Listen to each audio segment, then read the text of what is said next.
네, 목동 미래탐구학원에서 우리 대일고 학생들 국어 지도하고 있는 강사 서주입니다. 자, 일단은 이 모든 걸 다 떠나서 우리 학생들 고등학교에 올라와서 첫 시험 치르느라 정말 고생 많았습니다. 자, 일단은 우리 학생들에게 요번 중간고사 시험을 이제 준비하면서 좀 어떤 생각이 들었는지 좀 묻고 싶은 마음이 좀 큽니다. 일단은 현장에서 우리가 또 직접 보면 얘기할 수 있겠지만 선생님부터 좀 간단하게 얘기를 하자면 우리 학생들이 국어를 점점 많이 어려워하는구나 라는 것을 좀 피부로 느낄 수 있었습니다. 지문 읽기부터 시작해서 이제 문제 그리고 선지 하나하나를 읽어내는 요 과정도 굉장히 좀 학생들이 힘들어하는 학생들도 굉장히 많았고 자 그리고 이제 대일고의 굉장히 좀 상징적인 문제죠. 이제 서술형 문제를 또 이제 내용이 아무리 머릿속에 있다고 하더라도 인출해서 그걸 또 쓰기까지의 과정이 이 7주간의 과정 동안 제대로 이루어질 수 있도록 하는 데에 있어서 굉장히 또 길지만은 않게 느껴졌습니다. 파이널 수업까지 끝내고 우리 학생들이 이제 시험 잘 보라고 이제 이렇게 마지막 정리를 하면서까지도 우리 학생들을 정말 전쟁통에 내보내는 심정으로 열심히 달려왔었습니다. 자, 일단은 이 시험을 앞두고 이 추정 분할 점수가 이렇게 발표가 됐었습니다. 기억하실지 모르겠는데요.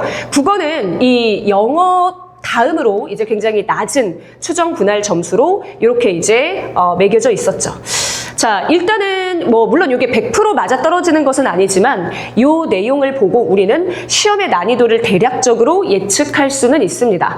국어가 좀 만만치만은 않겠구나, 그러니까 좀 쉽지만은 않겠구나라고 생각을 할 수 있었는데 실제 현장에서 치러진 시험은 그렇지 않았습니다. 아무래도 이제 그 작년에 치러졌었던 시험을 바탕으로 이렇게 점수나 이런 부분들을 선생님들께서 좀 예측을 하다 보니까 아마 요 정도 수준에서 우리가 좀 분할 점수를 만들어야 하지 않을까라고 생각을 하셨을지 모르겠습니다.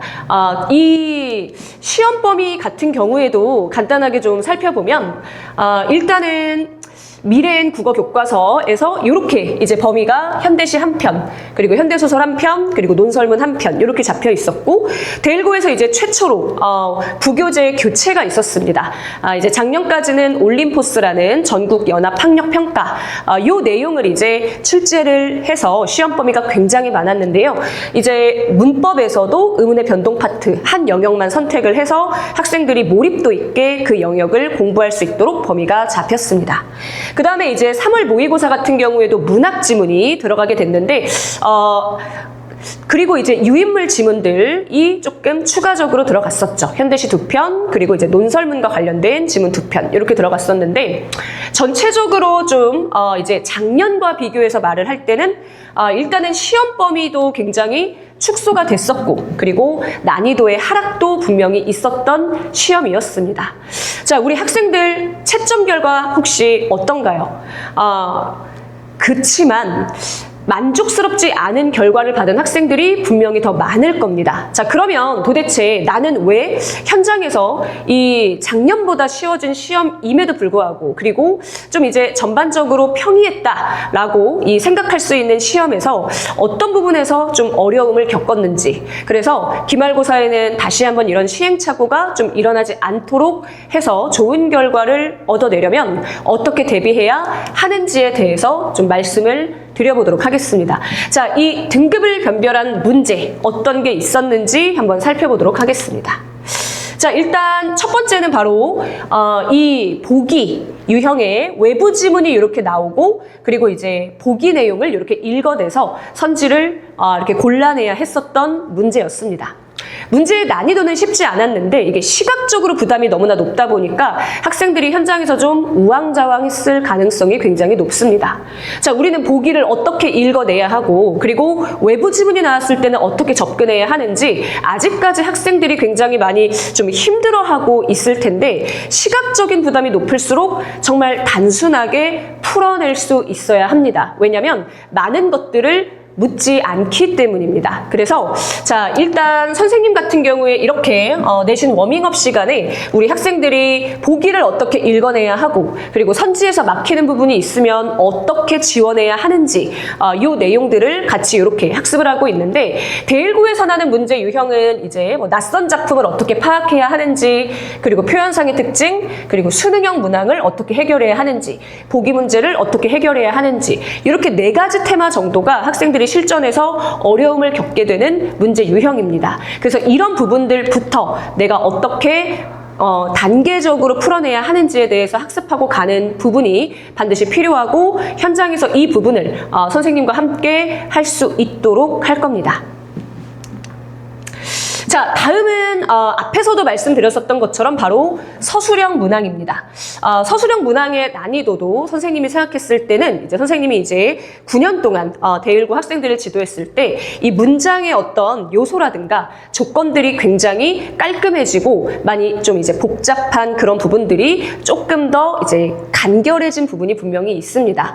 왜냐하면 이제 50분이라는 시간 동안 그 30개의 문제를 풀어내야 하기 때문에 이제 객관식 문제에 대한 풀이 시간도 분명히 필요할 거고, 서술형 같은 경우에도 너무 과하게 주어버리는 경우에는 학생들이 시간 배분에 문제가 생길 수 있기 때문에 이렇게 조금은 좀 간결하게 문제가 출제가 되기는 했습니다. 하지만 이 부분을 정확하게 내가 대비하고 간 친구들은 많이 없을 수 있습니다. 왜냐하면 이 시중에 제시된 그런 문제집들이나 아니면 이 문제 같은 경우에도 이제 학교 유인물을 통해서 낸 문제인데, 그러면 당연히 우리 학생들이 연습을 하고 갈 수가 없겠죠. 자, 그렇기 때문에 이제 선생님 같은 경우에는 매번 이렇게 서술형 동형 문항 자료가 매주 누적해서 배부가 되고 있습니다. 그래서 학생들이 이제 처음에는 풀기 굉장히 힘들어 하는데, 나중에는 이렇게 좀 뭔가 현장에서도 쓸 수 있고, 그리고 이제 더 빠르게 쓸 수 있는 그 능력을 천천히 갖추어 나가게 됩니다. 자, 대1구 서술형 같은 경우에는 2학년 때도 3학년 때도 출제가 되기 때문에 1학년 때 잡지 못한다면 2학년, 3학년 내신을 챙기는 것에도 굉장히 좀 힘든 부분이 분명히 있을 겁니다. 자, 이렇게 문법 같은 경우에도 우리가 풀어봤었던 문제고, 선생님이 냈었던 문제가 조금 이런 식으로 이제 학생들이 충분히 연습하고 갈 수 있도록 대비가 이루어지고 있고, 파이널 때까지도 계속해서 풀어낼 수 있도록 하고 있습니다. 첫 주에는 힘들지 모르겠지만 이제 파이널 때 동형 문항을 풀다 보면 내가 이제 서술형이 되는구나 라는 것을 피부로 체감할 수 있을 겁니다.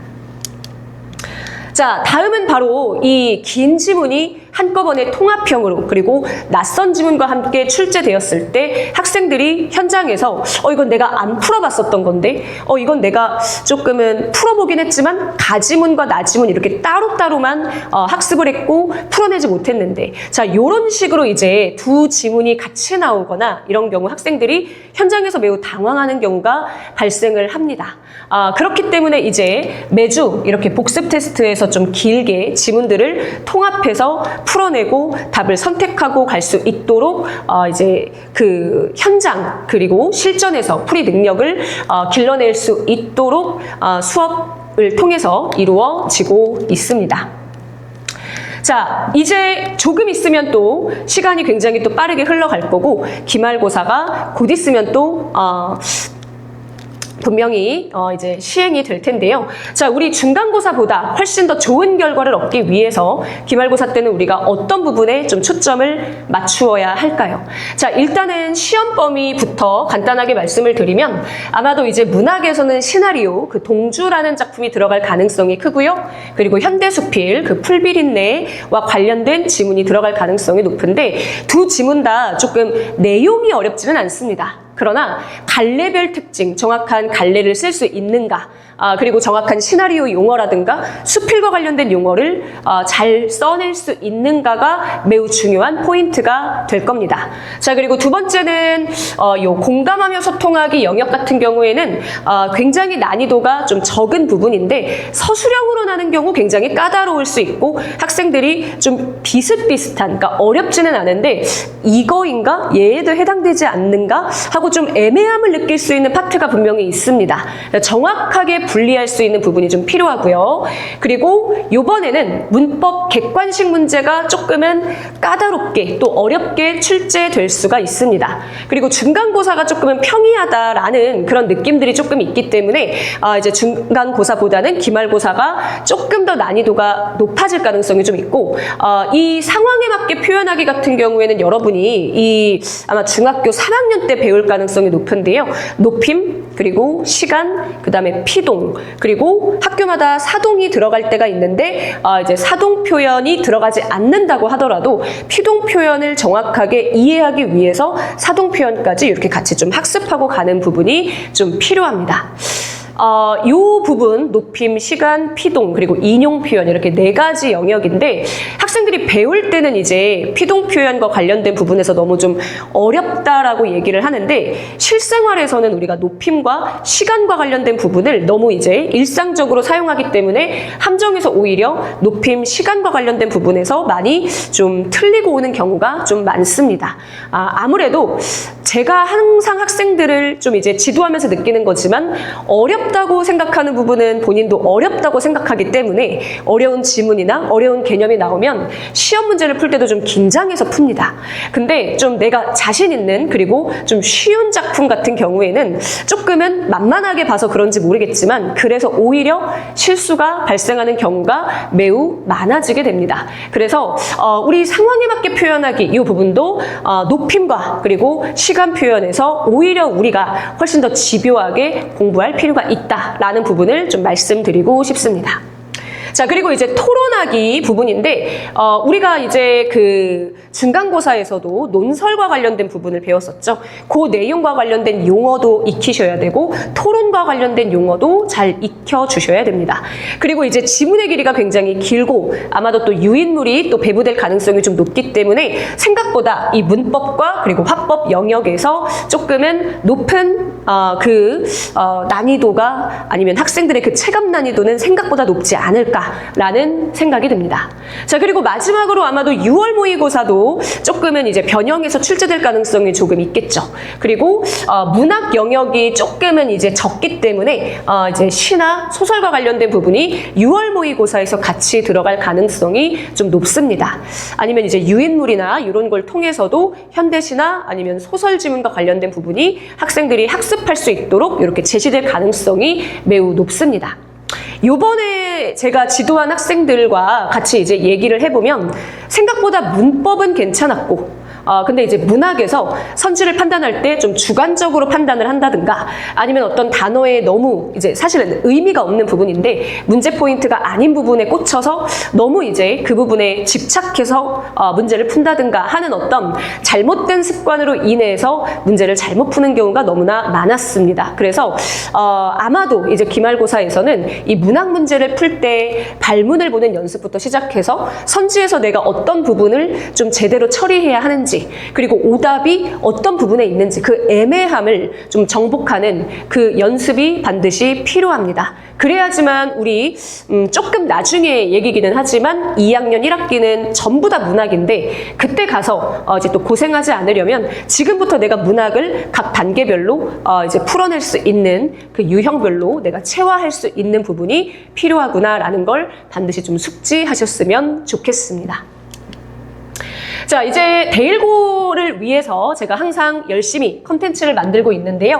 자, 여기 지금 보면 교과서 분석서, 그리고 이제 여기 나와 있는 단계별 문제집, 그리고 기출문제집, 복습 테스트, 그리고 파이널 자료까지 우리 대일고 학생들을 위해서 준비를 하고 있고요.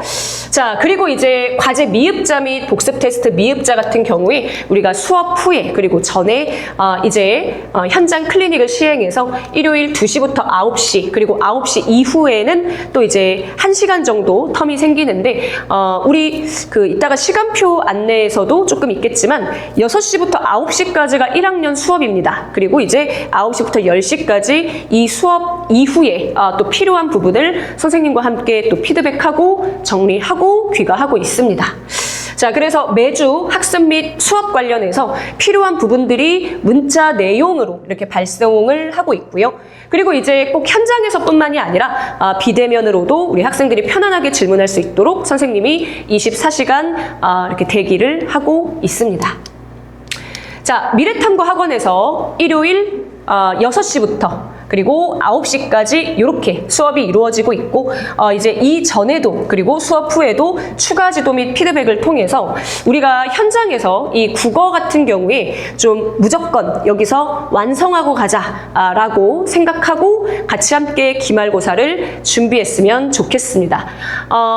분명히 더 좋은 결과가 있을 것이고 선생님은 우리 대일고 학생들을 위해서 가장 치열하게 노력하는 강사가 되겠습니다. 자, 강의실에서 만나겠습니다.